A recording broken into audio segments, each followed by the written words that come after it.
Oh, I accidentally went live. I should say the warning. Warning. This is for informational and educational purposes only. Don't listen to anything we say. We're stupid bodybuilders. This is not medical advice. This is not medical advice. Nope. This is satire. Right. Oh man, I started back to jujitsu this week. I haven't been in like 5 years. Oh, that's awesome. I feel like I was in a car accident. About right. Yeah. I don't know how well jujitsu mixes with bodybuilding. I mean, it's not the worst, but it's probably not super. I mean, a little cardio, I guess. Broken arms don't go super well with the sport, but I heard it encourages T-ball use, which isn't very good for bodybuilding. Yeah. Dude. Paul, how I'm much just experience do you have with bodybuilding with jiu-jitsu? Yeah. You can always pick up pickleball. I'm like the world's longest tenured blue belt. Because I never can stay consistent enough to actually graduate to purple belt, but I've been doing jiu-jitsu off and on since like 1999. Long fucking What? Since 99. Wow. Yeah, I'll go for a year and then I'll bail out and not go forever, and then I'll go back. I had like a consistent like 4-year run, and then COVID happened, and I was just like, I'm out here. And then I got serious about the bodybuilding stuff. I wanted to chase the bodybuilding thing, and I was like, man, jiu-jitsu is not congruent with bodybuilding. So yeah, they're both kind of they're both one hobby sports. You know, like bodybuilding, it's tough to have multiple hobbies when you're a bodybuilder, between cardio and meal prep and eating and lifting. And I imagine jiu-jitsu is pretty similar. Just, you know, a lot of work involved. Yeah, you don't get good at it unless you're consistent with it. That's the thing, and it's a lot of drilling. And I mean, I'm like a 2 or 3 day kind of week. I'm a hobbyist. I would say, like, if you want to get good at it, you got to go to class 5-6 days a week. Yeah. Yeah, they say some of the hours that they say, when you see the hours, they'll say like a certain, you know, black belt has, I don't know how they calculate it or estimate it, but the number of hours, when you break it down, it's like, holy shit, they've lived in the gym for the last decade. So, I mean, the hours those guys put into it, it's crazy. Yeah. Yeah, I mean, well, it depends on the academy, but like I go to a Gracie style school, but I mean, it's 12 to 15 years to get a black belt. Yeah. You know, something like that. But they have, it's sort of like a minimum requirement. I don't know, the academy I go to now, I don't think they do it, but the Gracie academies, it's 500 classes between belts before you're even eligible for a belt promotion. Jeez, Yeah. No, that makes sense. I mean, it's an intense sport and it's extremely precise. Yeah, and that's just the minimum. So like 500 hours is, or 500 classes. So how many hours is that? I mean, probably most classes are 90 minutes, 2 hours long. So, you know, there's 1,000 hours of work before you're even eligible to test for a belt. Yeah, I think I saw something. It was something like maybe 5,000 hours. Someone estimated was the average. But if you break that down, that's like an hour and a half a day, 7 days a week for 12 years or something crazy. It's one of those numbers that doesn't sound that. When people say you need to put 10,000 hours to get, you know, to become an expert in something, I always hear that. But then if you ever count how many hours 10,000 is, it's like, well, that's a lot of hours. Yeah. You ever see that movie Knockaround Guys? Vin Diesel's character when he's about to get in that bar fight. 500 fights. Oh yeah, he was a kid. That was a great movie. Yeah. Well, I mean, it's the same thing with jiu-jitsu, man. You got to serve a lot of time in jiu-jitsu. I mean, in bodybuilding, you got to put a lot of hours in bodybuilding to get good at it. Mm-hmm. Yeah, True. for sure. True. Yeah, there's definitely some parallels in those two sports, but how you prepare for them, how you're going to have to recover is very, you know, contradicting of each other. We have a jiu-jitsu gym right next to my gym I train at. So a lot of the guys kind of bounce back and forth, and it's amazing when they, you know, how injury prone they can be from lifting too much, trying to go back to jiu-jitsu and then back and forth, or, you know, you fall out of the stretching and the mobility of the jiu-jitsu, you know, for a little while. When you lift, you get tighter. It's interesting, but I do see it a lot. You know, we'll have some clients I forget who it was. Jiu-jitsu never works out right. Somebody in my comment section the other day said that bodybuilding, you get an injury every 6 months. Jiu-jitsu, you get one every 6th class. It's very true. not inaccurate. I was surprised to see You you get your arm judo. broken in an arm bar. Bodybuilding, you break your ankle falling off a stage. Guest posing. They're very similar. Everybody in jujitsu's had at least one shoulder surgery. It's funny, like guys were beating me up. Yeah, why are you about going back to jujitsu? Because you got a new shoulder. Now you're like, I'm going to break this Yeah, one. let's test this thing out. Everybody was giving me shit in the comments this week about like my high volume. Well, I don't even really think my training's that high volume, but my style of training, the wear and tears would fuck my shoulder up. I'm like, no, actually, I fucked it up. I fucked it up in jiu-jitsu and I just ignored it for 5 years, and then it finally came to a head. I couldn't ignore it any longer. Nah, I'm proof positive that's not accurate. That's 100% not accurate. That actually got better by doing the high volume training. So I at 54. Sorry. No. If it were wear and tear, my right shoulder would be fucked up. My right shoulder's Right. perfectly fine. I mean, they do know you're older than Star Wars, right? So it's like, I'm so old. I saw Star Wars in the theater. I know, right? Did you? You probably. I mean, I guess you could have. I saw like- E.T. in the theaters, and that was like 5 He's years literally older later. than Star Wars. I'm not joking. Yeah, I think it was Star Wars 5. 77, I think. Yeah, Yeah, right. it's 77. My grandfather Or- took me to see it. I was 6. I was 6 years old. Yeah, but that was back in the day 77, when 81, movies 83 were the original. movies stayed in the theaters for a couple of years back then. I Right. remember Oh, man, I yeah. distinctly- Damn. yeah. Well, there was no VHS, man. There was Oh, there was damn. nothing. Yeah. They had to make those Uh, legal first. I remember my parents. I distinctly remember them taking me to see Star Wars in the theater. That was like one of my earliest memories. I don't know. I was like 4, I think. It was before, I wasn't in school yet. That's cool. I'm a little older than you. I was, I think, 6 or 7 when we went and saw it, and that it's definitely something you remember. I know that the second time I watched it, I had to adjust the tracking on the VHS so they get rid of the little squiggly lines. Oh, yeah. Good old days. Smack the antenna. Yeah, I was that old. I also had the terrible experience of my parents not researching movies, and they took me to see Star Wars at age 7 or whatever. Then Alien came out. They did not research that movie. They thought Alien was another sci-fi fun flick, and they took me, even though it was rated R. I had the same experience. My dad took me to see Alien, and I was like, it was "What the fuck?" I had nightmares for like a week after that shit. It was horrible. Like, I didn't make it through the movie. We had to leave. That's funny. 7-year-olds like watching that one at like 4 burst. years old. When you're 7 and you watch that thing burst out, it was like, it was not a good scene. It was not good. No. It's like The Exorcist. It's still scary. It's still pretty scary today. That film. Oh Alien, man, I've got an COVID Exorcist time. story. Yeah. Like, I snuck out when cable first started. I was probably like 9 or 10, and I snuck downstairs. My parents had told me explicitly, "Do not watch this movie. Do not watch it." Like, we were raised Catholic, so I already had all the preconceived things in my head. I was primed. I snuck downstairs, and of course, I'm not supposed to be there. So it's like when things got really hairy, it's not like I could go to my parents and be like, "Oh, I'm scared." It was horrible. That was bad. This is kind of random, but it's kind of a fun share. But near our house, about a half hour away, they still have the drive-throughs in like a cornfield, and they have like a bunch of theaters. Oh, and yeah. stuff. But they have one section. They'll do older films. So they'll do Star Wars. They'll do like the old horror films. So it's kind of like a blast from the past. Everything feels, like the concession stands, like it's in the 70s. That's kind of fun to go up. But I've never actually The had mosquitoes. Star Wars there. We got one, like, we have a drive-in in Michigan. We went once to some kids movie, and it was, I don't think you couldn't see the screen. It was like a fog of mosquitoes. It was terrible. Everyone ended up just like rolling their windows up and hiding in the car. They still got in the car. It's like July, August, mid-Michigan, right next to a swamp. Oh God. I remember I'll have to post a picture, but one of my old trucks, I had a stainless steel dump insert in the back of my personal truck I would drive.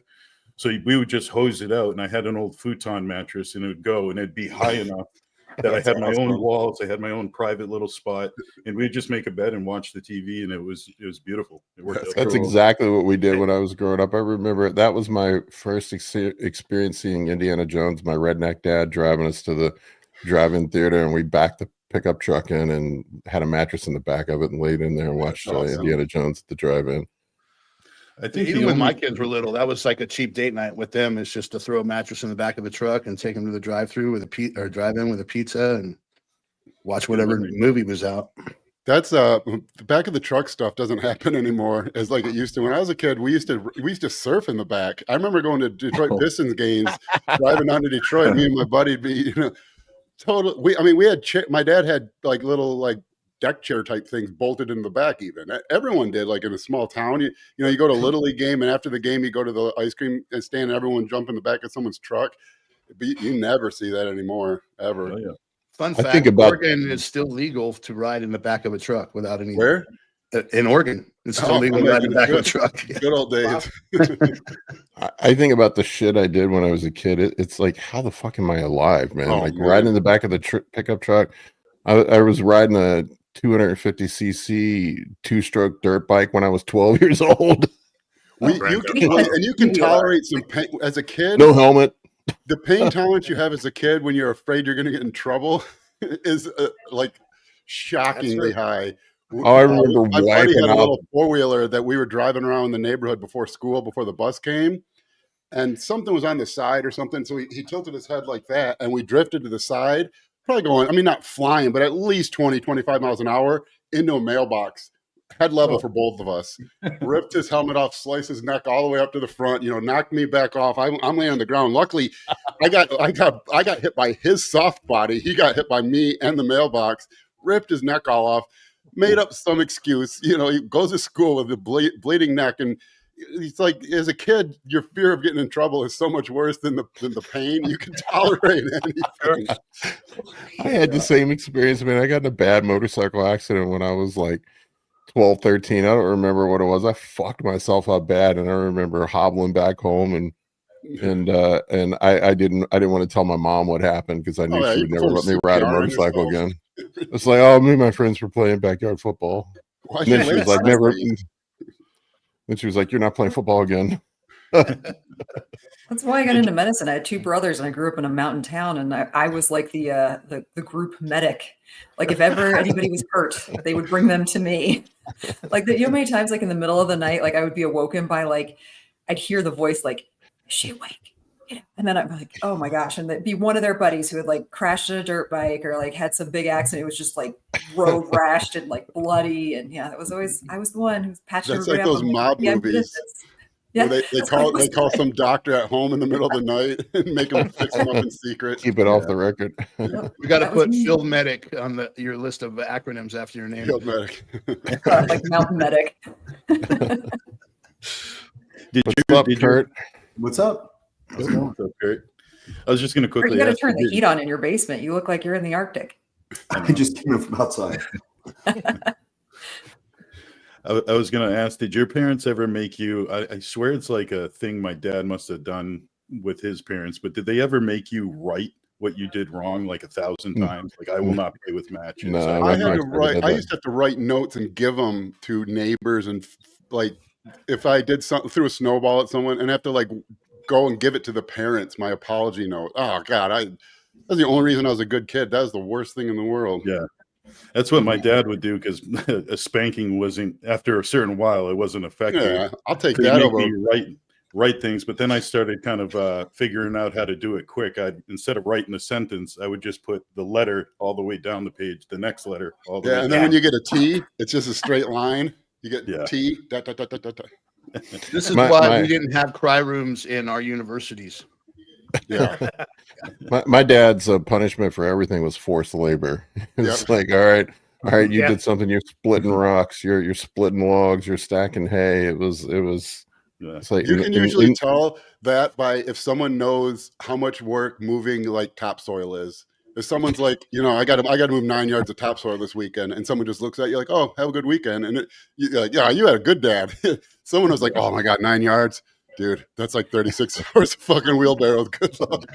I wonder why my shoulders all fucked up. I swung the axe so many times when I was a kid and pitched so many hay bales, stacked wood. That was my dad's punishment for everything. Smart. Now we got Kurt on here. I wanted to let's bring it down and go something a little more morbid. But there was study I saw shared on social media. It was in the European Heart Journal about mortality in bodybuilding, where they did a study of about 20,000 professional bodybuilders, I think over a 20-year period of time. And they had mortality rates. It actually wasn't as bad as I thought it was going to be. But yeah, I mean, we have some pretty strong clues on what kills bodybuilders. I mean, I think we know that. But I'm 121 over 20 years. it was 121 deaths. yeah, it was 121 deaths in professional bodybuilding over 8 years. Yeah, it's interesting too because they actually looked at specifically IFBB. Yeah, they looked at the IFBB. Yeah. Yeah, 121 deaths.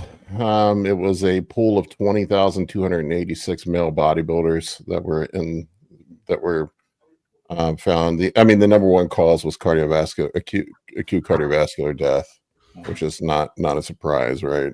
Right. No. And you can see here, and you can see there was almost nobody that died under 24. I think there was one death. And then obviously over 40 is where the deaths started happening. But I'm honestly surprised it wasn't more than 121 through the whole. How many years was It it? says 8. It 8? says 8 years. I thought it was like 15. But yeah, I mean, yeah, I don't know. Yeah, I probably would have thought it would be higher too, but that is still high. That's not low. I mean, we're not talking about 88-year-olds.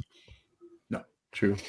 Yeah, and it was 45% of them were acute cardiovascular events. Now they included overdose and acute cardiovascular events. I don't know about that. Oh, yeah, I think a recreational drugs. right, like a rich piano. There's a correlation there of and murder, so I don't know. Is there a comparison here? I scanned through it, but I didn't see a comparison versus like the regular population. Like it was the cardiovascular events were about 10 times the normal cardiovascular events in those age groups. Yeah. Oh, wow. And it stands to reason, of course, like you said, once we get older, once we get past 40, I mean, I assume, mortality risk goes up as you age. So that scales. Suicide, COVID was 6%. I'm surprised kidney was that low. I mean, I'm sure a lot of the kidney stuff ends up in heart failure and some cardiac related thing, but I'm a little surprised kidney was only 4%. It's also kidney's like a long-term thing, man. So I wonder. Yeah, good point. Yeah, anyone that had complete renal failure. They probably retired from bodybuilding and died a slow, miserable death. I thought the murder suicide being roughly equal to kidney is really what was surprising, or is surprising. I think that's trend. Yeah, that's the trend right there. I mean, the majority of these didn't have autopsy, but they said the ones that did have autopsy, they all had some sort of cardiac enlargement. Mm. I would say, the lesson that we can take from this, and this is something that we know that, and I just preach this over and over and over again to guys, that managing your cardiovascular health is probably the single most important thing that you can do if you're going to take PEDs. Yeah. Don't smoke.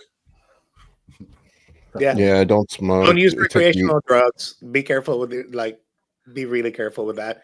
Alcohol. I am sure alcohol is horrible. So, alcohol and the stress that adds to the body. Then we add PEDs. I mean, it just makes sense. Kurt, if I recall correctly, are you a person with one kidney? Is that correct? I am. Yeah, unilateral renal agenesis. Okay, I am too. Hello. Yeah, I am too. So I'm like extremely hyper aware of that and of the numbers and the risk and the idea of whatever it is that we do, which I don't understand. Like guys who go like all in, all out, and then everything really, that load that your body, that strain that your body has to be put through. you know. What was interesting is the men's open bodybuilding had 5 times the amount of cardiovascular events as classic. Yep. And we all know the classic guys use just as much gear. It's probably a function of weight, right? The bigger you are, Weight, the yeah.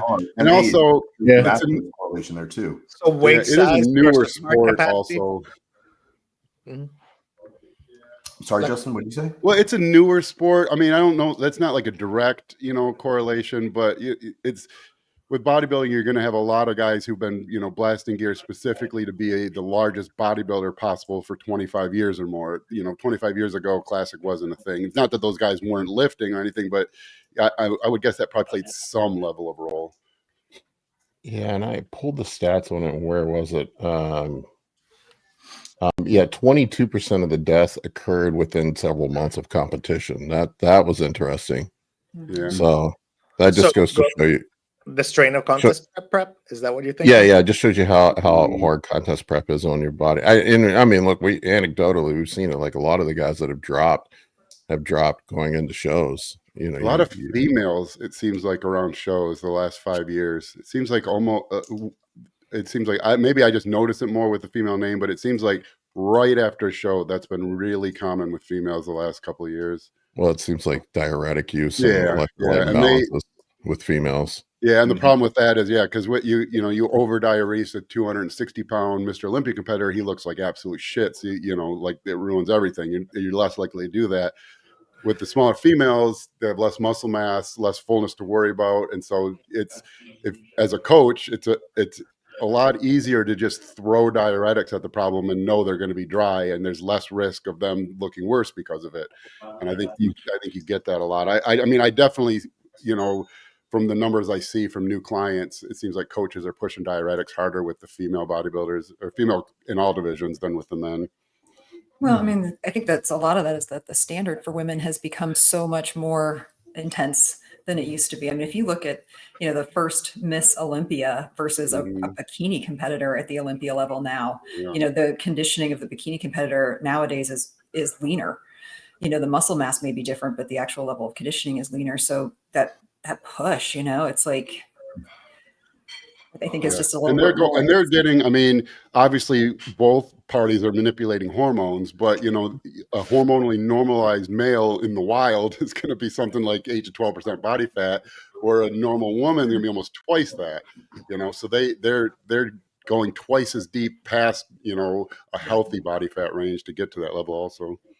I think it's fair to say on average, a lot of these female preps are usually a little bit longer in duration too. So they get a longer exposure over time. Yeah. Less metabolism, less wiggle room. A guy with Paul's metabolism, once we get him eating and we have him at 5,500 calories or something, I can drop him to 4,500 calories. He's a 1,000 calorie deficit and still eating 4,500 calories. Amy, what would you have to eat, not counting cardio or training, from just your BMR? What would you have to eat to be in 1,000 calorie deficit? Not 4,500 calories, I'm guessing. No. But. No, and I think the new system too is going to potentially change that as well for women, because it may keep women competing more often during the season to try and get either those 2 wins or stack up enough points. So we could see this being pushed even further, so utilizing drugs for longer during preps to continue to maintain a level of leanness that, as you said, Justin, is so much more extreme for a woman potentially than it is for a man, for even longer over the course of a year, just to get those points that they need. Yeah, that's an excellent point. I didn't even think of that. Yeah, that exposure, right? Like constant strain on the body, when you're that low. I mean, I've only done this one time, and I can tell you, like, the feeling by the end of prep versus when you start coming out of it is astoundingly different. And it's not just it's not just the diuretics either, because you have the diuretics cause things like elevated blood sugar for a period of time due to the dehydration after the show, at a time when you're eating the most, so it's, it extends. It's not like the show's over, good, I made it, I survived. Now I got 4 weeks where I'm probably technically a diabetic. I'm dealing with all these water overload issues that now my circulatory system has to deal with. And, You know what? I found something interesting this year. I mean, speaking specifically about women and longer term drug use you don't see it as much at the pro and the national level, but I'm starting to see it more at the local level, that there are a lot more viralization and a lot more obvious drug use in these entry level competitions. Like I feel like I see it far more like at the show I just did last week. I mean, there were some bikini competitors who were very viralized at a local show. Like, what are you doing here? You know, you don't even have, like, they don't even have a pro card yet. So it's like they've got so much accumulated time of use by the point that they even make it to a national show. I mean, that just, again, like that duration of use is just going to compound and compound and compound. And then to like what end? And the internet helps a lot where, now they can find credible people to listen to and work with, but it's much more likely that they're working with someone from their local gym who should not be handling male hormone use by females in any scenario, but certainly not here, so it's like, it just gets compounded. I also have to wonder if that 5 milligram Anavar that you take is really 5 milligrams or if it's even Anavar. Yeah. Well, right now, I mean, if you're taking Primo, is it anything at all? Like, It's I don't know. I'm surprised that women are trusting any. What if instead of Primo, you're taking Test as a woman? I mean, all that happens. Yeah, and that then certainly happens. You're done. And the other thing is it as the sport grows and more competitors come online, it becomes more competitive. Is the ante being upped? Year after year, season after season. People become more competitive, and then they start thinking, well, I need that edge, right? So I need to push further, push harder. I could see that mental setup. Like it to me, I look at it as, what this shows me, especially as a woman, is that the genetically elite, like those women who are at that Olympia level, yeah, they can use less and handle it better. Whereas the people, like I saw at this local level show, who were clearly pushing a lot of substances, they don't have that. Like you're never going to have that genetic gift. And that's a very hard thing about the sport, because we feel like we don't, but we feel like we get to bypass a lot of the genetics because PEDs. So we feel like it's different than other sports. Yeah, I love basketball, but I was never going to make the NBA because I'm not 6'8". But in this sport, I have this hack, and that's how people view it. But the truth is, and I would never, this isn't like a 100%, and so I would never tell someone not to chase their dreams. But typically, if you want to be a competitive IFBB pro, meaning you step on stage, maybe even look to win a small level pro show. I'm not talking the big guys, top 5 of Mr. Olympia, it's a whole different world. But this level where if you need to do that to win a state show, it's not happening. I mean, it's really the guys.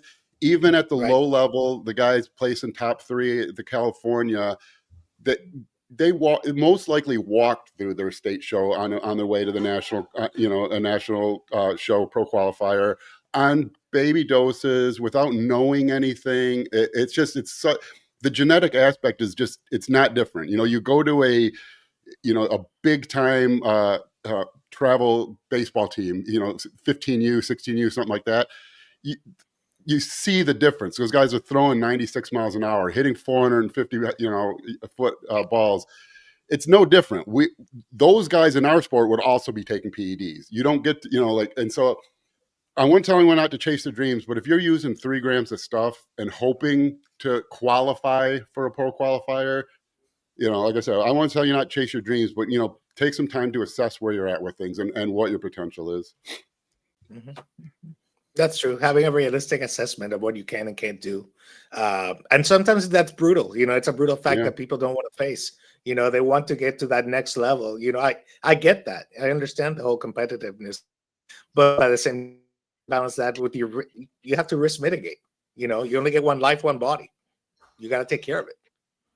Yeah, that goes back to the whole thing with the study that we saw. And I wanted to ask you, Kurt, like we know it's pretty well established that cardiovascular risk is the biggest thing. I mean, what is some of the stupid shit that you see guys do that increase cardiovascular risk? Stimulants with highly androgenic compounds. So using Clen and Tren together, Halo, Clen, right, is going to put stress on there. Blood volume too high constantly.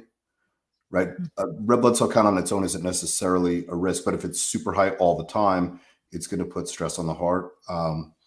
Getting too big, vasoconstriction and a rapid heart rate on top of it, Yeah, and then just getting just generally too big in the off season, right? Not doing cardio, Just generally not taking care of yourself. I mean, I see horrible blood work sometimes in tiny guys too. It's probably more of a function of like just not taking care of yourself, and you see some, Paul and I talked to a lot of the same open pros, and I see great blood work in most of those guys.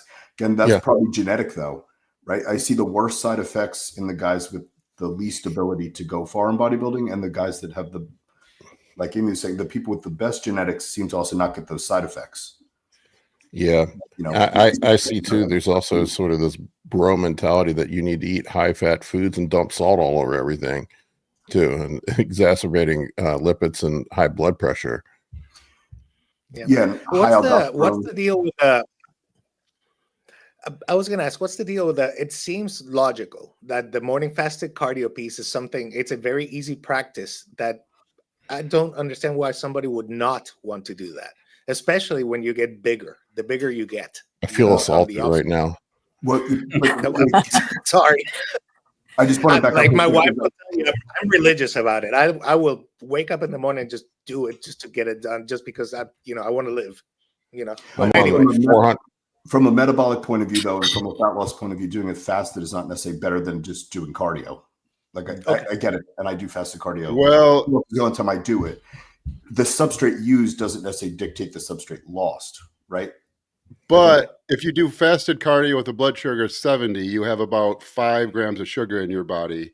If you do cardio after eating with a blood sugar of 100, you have 6. That's 4 calories. I'm kidding. My point is, like, if you're looking from a pure health point of view, does it make a difference if you're fasted or not? It doesn't make a difference, period. Yeah, it just, yeah. When I'm on it's a good compliance and discipline trader. And it's not necessarily to be fasted. I just have to do it fasted because the only time I'm going to get it done in my life is if I wake up in the morning and do it, because I can't do it in the middle of the day. Right. Yeah, I'll tell you why most people don't do it. Because people sabotage themselves. We have this weird thing in this sport where all the things that make you a better bodybuilder, people don't want to do. The first thing anyone wanting to get huge does after a contest or in the off season is drop cardio. And they don't want to do cardio because they think they'll lose leg size or not grow. And the exact opposite is the truth. And which is why, I mean, go watch Kai Green do the step mill before every workout with his fucking thunder thighs, trying to not start a fire as they rub together on that step mill. In the middle of the off season at 300 pounds, every single workout, this guy is doing the step mill with his 48-inch quads. But every new guy, that's trying to get big insists that if they take more than 3 steps in a day, they're just going to shrivel up and lose all their size. But the opposite is true, and you'll live longer. But when from a cardiovascular point of view with cardio too, just going for a leisurely walk, while it's good for your health, is not necessarily going to get your cardiovascular system in shape. Yeah. I think guys are too leisure with their cardio. Well, I mean, progressively overload your cardio. Yeah. And I think Josh nailed it too, Gonzo. If you think about it, it's really, it can be as simple as just like the athlete's adherence. I mean, it just might not be appealing for them to do it in the morning when they're tired. It's the last thing everybody wants to do. But once you build a routine of it, like myself, I go crazy if I don't get up early and start my day with the peace and quiet and a walk, It's like anything else in life. If you want the best future outcome, it almost always comes from doing the thing you don't necessarily want to do in this moment. You don't want to do cardio, but you do it, you'll feel better the rest of the day. You'll be healthy, you'll live longer, you'll look better. But you don't want to do it in the moment. I don't want to go to work, but if I don't, I can't pay my bills. That's everything in life. Do the thing you don't necessarily want to do right now because it's going to produce a better future. Yeah, do the hard things. Yep. Yeah, I do love also in the walking, the dopamine reset that you get. There's that too. Like if you do the walk in silence and being in the moment, that dopamine reset in your brain, that's powerful stuff. Like I never realized it until I started doing it. That will change your mood and enhance your mood, and then you're more likely to make the right choices that then follow right. One thing, it's like a chain of events, and then you can improve your health outcomes. I'm not sure if this is a Kurt or a Justin question, but there's an increase in insulin sensitivity from fasted cardio. How does that work? What's the mechanism behind that? Well, I think you get it from all cardio. I mean, I think there's some acute blood sugar correlation to what level of sensitivity, but you're going to get it from all cardio. For me personally, I like fasted cardio. I mean, the truth is that there's most people have six liters of blood. So if you have 100 nanograms per milliliter blood sugar, you have 6 grams of sugar in your entire body. That's all. That's not very much. So you go, by the time you're hypo, you're at like 4.5 or 5 grams of sugar. So you only have about a 1 gram of sugar in your entire body, blood change. So like that aspect is really non-existent. But if you do cardio first thing in the morning, it delays that first meal longer. It kind of kickstarts the day, I think NEAT ends up being higher for people who do cardio in the morning. They just seem to be more active earlier in the day. Mm-hmm. But then also when you're dieting, the worst part for hunger is always later in the day. So I like the idea, if I can push that first meal, maybe an hour or whatever later into the day, that's another added benefit that I think is for me personally is probably the main benefit of morning cardio. Yeah, good point. I don't know. My starter pack for guys that like, I have all my guys keep eyes on some basic health markers when I'm working with them, and to try to keep them safe from the cardiovascular risk. Like I just keep your lipids in check, keep your blood pressure in check, keep your blood sugar under control, and like some easy steps to mitigate that. Like the cardio you guys mentioned, you don't need to eat ribeyes with sea salt all over them all day long. Keep your estrogen under control. Like I don't understand this thing now. Everybody wants to blow their estrogen through the roof and get their blood pressure super high. The internet has decided that low cholesterol isn't that great, so therefore the only other answer is estrogen has to be as high as possible. So it's all we ever do. A isn't optimal anymore. Therefore, B has to be as far from A as possible. Well, the sodium thing too is a weird one to me. Like, there's an appropriate amount of sodium, and the more you're sweating, you're going to need more. You're sitting around, you're not doing anything, you need less. And if you're some people for me, there is definitely a direct correlation with me, like with sodium intake and my blood pressure. I can see it. Yeah. And more specifically, changing sodium intake. I think the most important thing with sodium is consistency. Your body will adjust to pretty high amounts of sodium if you have that same amount every day. So for me, more than the specific number, I like a little higher sodium. I like 6 to 8 grams for most people. Yeah, that's probably about what I do. Yeah, but more importantly, that you stay in that. I don't want 4 grams today and 10 grams tomorrow. That's going to throw everything off. Yeah, that's it's something when I go out. Go ahead, Dave. I was just going to say that's something I just adjusted this beginning of this off season. I measure my salt, accurately with a 1/8 teaspoon, and I put the amount I need in. But the problem with kind of the way I get my diet is macro is I'm not always eating the exact same thing. 70% of the time it's the same stuff, but I might do something I don't throw salt on. So I started actually just taking a cup and weighing out, all right, here's the amount of salt I need. And I just finished that little cup by the end of the day. And that's been super simple little trick to keep me consistent. So that way I'm not being accurate on all my meals, but one meal is not going to have salt today, tomorrow it's going to have, and vice versa. So you're definitely right. And I've noticed that my weight's fluctuated less. My look stays a little bit more consistent as I'm kind of growing right now. That's what you said, the change too. You'll see that a lot of people who don't maybe not know exactly what they're doing with peaking. And you'll see a lot of guys that, they're eating, meat, rice, and their clients probably adding seasoning like crazy, because when you're hungry, you're always seasoning your food harder.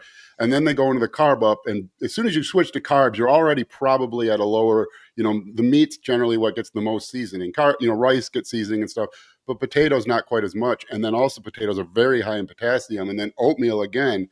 So you'll have a lot of people, they're at a certain sodium level, then they go to carb up. They switch to like oatmeal potatoes. Their sodium, percentage drops dramatically, and it's great. They're carbing up and drying out. The problem is you need the sodium to store glycogen. So they get to 36 hours out of the show. Maybe they start switching sources a little bit, and lower carbs a little bit, increase the fats, and now their sodium spikes up again. And all of a sudden, I'm. The sodium levels here all prep, drops down when I carb up, and then when I'm hoping to dry out and step on stage, I spike sodium again. So that's where the consistency comes in, and you need to know what you're taking every day, because like Dave said, you switch meal sort. If I go 6 meals of steak and rice, and then tomorrow I do 6 meals of protein shakes and oatmeal, very different sodium intake. Yeah. That ability to be repetitive and to be consistent and boring actually is like a superpower for bodybuilders, because then you can always predict. You can always predict if it's always this, I can expect this outcome. and then I'm not changing variables constantly. I learned that during this prep, by the way, Paul. You taught me that. It worked really well, really well. Tanya brought up the potassium thing too. That was a trick that Dean St. Mart told me, is to use the light salt. It already has the appropriate ratios of potassium and sodium in it. It's 3-2, I think. I don't recall, but somewhere in that range. That's less likely to occur. But one thing to be careful of is a lot of the stuff we do with, the stuff we take, the telmisartan and ARBs and has some retention. Yeah, will increase potassium levels, and then if you get any level of reduced kidney function, it's going to do the same thing. And then, like, going back to what I just said again, if you're at a certain potassium level and you're doing all that and you're prone to high potassium levels, and then you'd eat 12 pounds of potatoes during your carb up, you can run in this, same thing. And then if you take a, potassium sparing diuretic, then you can get yourself in trouble. Yeah. And also in the same breath, one other little thing is you nailed it too, Justin, with food sources too. Being consistent is great, but also, like, let's say 4 to 2 weeks out from a show, somebody's a little hungry and they're adding more vegetables or just a little increment extra of vegetables. I myself, I use a lot of spinach. That's really high in potassium too. So if you're adding that all the time and then you start cutting it out 2 to 1 weeks into the show, you're producing a different look that the coach has to now work with. And you might not pick up on that because they didn't change their macros amount. They're just kind of changing a little bit of that extra food that's entered in, That's a good point. As a client, always never hide anything from your coach. Almost anything can be fixed and worked around, and almost nothing, even pretty close to a show, is like deal breaking if the coach knows about it and is able to make adjustments for it. Yeah, good or bad. Yeah. I think it was Vigorous Steve who coached his wife. Her last show, she ate like an entire bag of trail mix or something crazy like that the night before her show. Wow. So yeah, they were talking about like the benefit of fat loading. Like, yeah, that was it. That was all she got to eat. Like, hope you enjoyed it because you get nothing else the rest of the day. Yeah, trail mix will get you hard too. That's just like 700 calories a handful. Every time because that's like the two standards. Whenever I worked in corporate America, that the people trying to eat healthy or lose weight, they go through the lunch line and they get a bag of peanuts or a bag of trail mix. The two highest time, like, man, you could eat 3 Snickers for less calories. It's like, but I saw a comedian, or I saw a joke somewhere about something about health food, and they're like, well, it's health food, so it tastes like banana and peanut butter, which cracked me up because that's all people. You go to any place and it's like, oh, here's our health food section, banana and peanut butter. It's like, I always laugh at the granola bar, or granola as health food, and then people don't realize how calorically dense it is. Oh yeah. I mean, it was basically made to keep people alive who had to travel distances and couldn't carry a ton of weight. Yeah, he did a large amount of nutrients in a very small package. That's exactly what that is. It's natural. Yeah. Yeah. Oh my gosh, I didn't tell you guys this. After my show last week, what I ate when I got home was just chicken breast tenders with, like, I'm not even kidding, about a third of a bottle of mustard. Talking about the seasonings thing. It's like it cut out all condiments on peak week. Yeah. I'm like, that's all. I was just standing there with the bottle, just squeezing it onto the chicken tender and just taking a bite. Oh yeah. Amy has chicken tenders. I go eat a whole pizza. We live different lives. You were going hard. And all of a sudden, mustard feels like a cheat. Oh, that's what I was going to say. Yeah, that's how you're deep in prep when mustard starts being a delicacy. Oh, seriously, like, because I had no condiments for like the last 2 weeks, so like, oh man, like I'm just out to that bottle of mustard. Oh yeah, you know why they call them electrolytes if you've gone through that. When that sodium hits your tongue and it's like a little sparkling, tingling little electricity. It was amazing. I have more confidence in this study if they they never do this, but they never like create a category or column for people who also use recreational drugs on a regular basis. I think that there is a significant amount of our cohort that does, and it's always overlooked in these studies. I mean, there's obvious biases in the thing anyway, but you don't classify steroids as recreational drugs as well?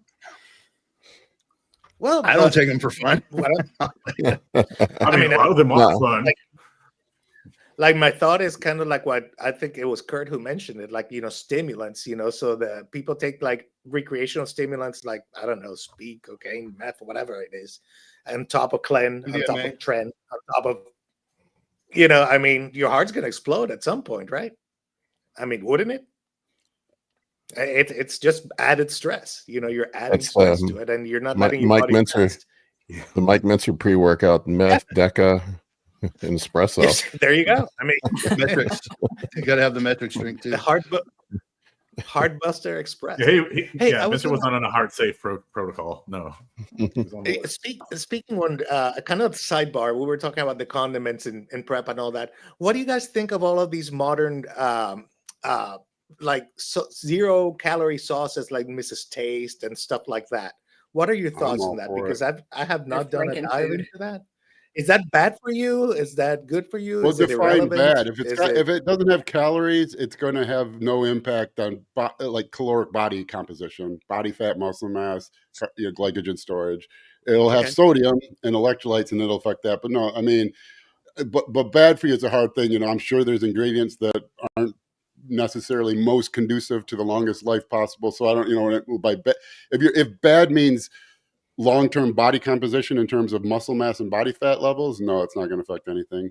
But that's acutely, Okay. it can affect things before Well- prep or before the stage, depending on where you're at on a diet. But Check for the the most part, ingredients for digestive stuff. That's the big one. Yeah, I mean, they can definitely have an impact on the look if they're impacting the way that you're absorbing or digesting food. I mean, look at like konjac noodles. Yeah, they're basically calorie free. You can eat a whole big bowl of them. You may not gain fat from them, but you might gain weight from them because they're going to make you bloat. Like they're going to sit in your intestines. They're going to not digest well. And then add on to that, I Volume, can't right? even imagine what it would be like to eat those konjac noodles while also using GLP-1s. So like your digestion is slowed anyway. And then you have this huge bolus of undigestible fiber. Yeah, Like, Okay. is that going to affect your look? just Yeah, going like that's slowly definitely through going to affect your look. yeah. my dog ate a mop head the other day. I think he's going through that same thing right now, actually. Oh my gosh, that's going to be messy coming out. The stuff that dogs will eat. Mine ate a sock a few weeks ago, and then I won't tell you the gross details of it, but one of the advantages of having a 200-pound dog is they can pass a sock through their intestine. At least you Evidently. didn't have to pull it out. Oh, no, that's what happened. Yeah, dogs will eat they'll eat other dogs' shit. They'll eat their own shit. They'll eat dead animals. They'll lick anything just to see It's what high it is. protein. But I'll give my dog. My dog got one ibuprofen when Yeah. he got neutered, and now he'll mash a hot dog to pieces on the threat that there might be a pill inside. He's got dog shit stained around his mouth from thrown in the backyard. But dogs are. So All right, we want to get Yeah, some dogs are- questions. Steve? Steve is very impatient about questions, so we'll make sure we get to his last. Steve says, "Looks like they're not entertaining. Oh, yeah. I don't care about the Yeah. trail mix conversation." these Here we people go. are This not isn't- pleasing me in the way I like. Well, This we'll is do an that easy one one. last. We'll do Yeah. it last. Steve All can right, we'll wait. come back to. Are you we'll sure come it back was to Masty, Steve? I don't take complainers' questions first. Mastery. Well, let's start off with Sorry. this one from Benny. He said, started lifting with straps about 2 months ago, and his wrists hurt so bad when he first wake up, wondering if it's from using straps. And then he said after that, I'm thinking I should let it heal and leave the straps out. So what do you guys think? Are straps making his Are you on wrists hurt? GH? That's what I was going to ask. Yeah. That's valid. It's a valid question.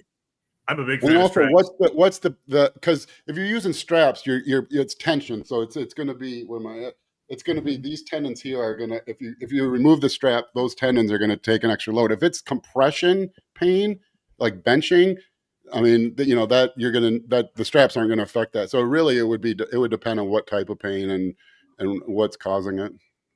Is there a relationship between grip strength though and using straps? And the reason I ask is, so my middle child is a rock climber. So whenever he lifts, he avoids using straps because he wants to generate, grip strength, obviously. Is that a factor here? Because if he's lifting super heavy, but using straps, You'll never be strong enough in double overhand movements to where grip won't eventually become the weak link in things like bent over rows, deadlifts, and it just the large muscles of the lumbar are just so much bigger than the muscles of the forearm that it's what your goal. If he wants to be a strongman competitor, he's either going to, he's going to need strong grip and train his grip some way, but he's probably going to have to train it specifically. If he's an arm wrestler, he's going to need a strong grip and strong forearms, but he's going to train that specifically. If he's a bodybuilder, there's really very few places where a strong grip, other than, if you're alone at night in the hotel room, that is beneficial. But, I mean, for real. So you kind of you have to think what your goals are. And we do that all the time is, guys will, they'll not want to use straps because they don't want their arm muscles to get weak when they're training back. It's like, but then you're not training back effectively. So you just, what are the goals? If the goal is to be an athlete and a rock climber, then don't drop the straps. If your goal is to build the biggest lats possible, then do whatever it takes to get that. I'd be interested to know what Wade thinks about this. Yeah. For like the wrist or for the rock climbing? For the wrist pain. Using wrist straps and bodybuilding. Yeah. Oh man, I'm all for it, man. Because just like what Justin just said, it's just like the your wrist is going to give out before your lats do. So, and if you're, I know I should use them. I never do. I never use wrist straps. I never really have. Well, I mean, but the type of wrist strap really makes a difference to me. Like the wraparound type, they do tend to cause a little bit more wrist pain. Like I actually have a pair of like Versa grips. And because it wraps all the way around the wrist, I feel like it disperses the weight more balanced. Like it comes on the forearm versus like the hand and the wrist. Whereas like with a wraparound strap, I do feel sometimes like it's really pulling on my hand. But I don't get that same thing with the Versa grip. That's not a wrist. Disappearing. They make them that small. I do. They're still not super tight, even on like the tightest, the Velcro all the way at the end. But for me, at least, that makes a difference. Like the type of strap might just be the fix. Tina, she's also a fan of the Versa grips. I like Versa. Yeah, I love Versa grips. Yeah. I do think that there's a good use for straps for also teaching, in the sense of like sometimes I'm able to get a new person to use a strap, and that allows them now to, let's say on a pull down, learn to pull through the elbow rather than being all grip and heavier weight. Like, so that once they build that mental connection, using the strap might be beneficial to continue that connection, or they might get the trick and they say, okay, I can get rid of the strap and build a little bit of grip strength at the same time. But you know how it is, people row, they use their biceps until you throw a wrist strap on there and teach them how to do it properly. It could be a beneficial tool. I feel assaulted again. Yeah. Dave just described my training. Well, the reason why I brought it up to Wade, being a PT is, does it open us up for repetitive injury? Really is the question. Yeah, I mean, I don't know. I guess it just, for like this guy with the wrist pain, I guess it just depends on like maybe his form might be off, his technique might be off, and he's just like bending it or twisting his wrist a little bit through heavy weight, and maybe it's causing like a strain or a sprain. So, but I don't know. I love Versa grips though, man. Personally, yeah, all day. The butcher hooks are great if you can get your hands on them. I don't know if you've ever heard of. Are those hook ones? They kind of are like a V, so they wrap around your wrist and then they come to a V. So I know what you're talking about. Yeah, a lot of the strongmen use those. Yeah. I haven't seen that. Yeah, there's just a little more convenient. There's a brand called. Have you guys used the figure 8 straps at all? Oh, I've seen those. I've never tried it though. They're weird. They're crazy because your fingers don't even have to be on the bar. But I didn't like it because they're so wide and there's so many.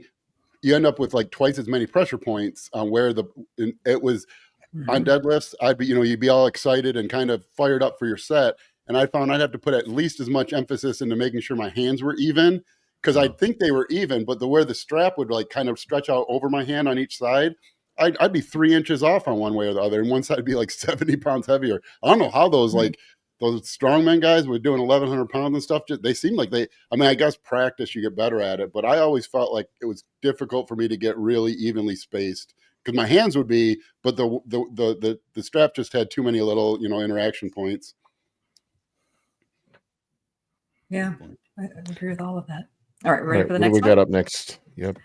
Next, we get this one from Dalton. How long would you guys recommend a hold phase at the end of a push before cutting back down to hold on to that newly acquired tissue?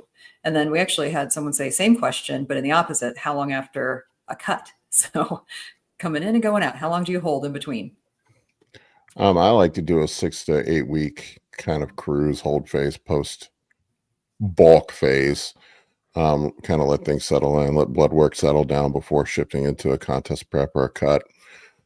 Post cut, I mean, I've kind of subscribed to Justin's philosophy now of, that's a time to put some size on. I leave some gear in place. I cut it down, I'll cut out all the toxic stuff, but push the food back up, get aggressive with the food, and try to put some size on.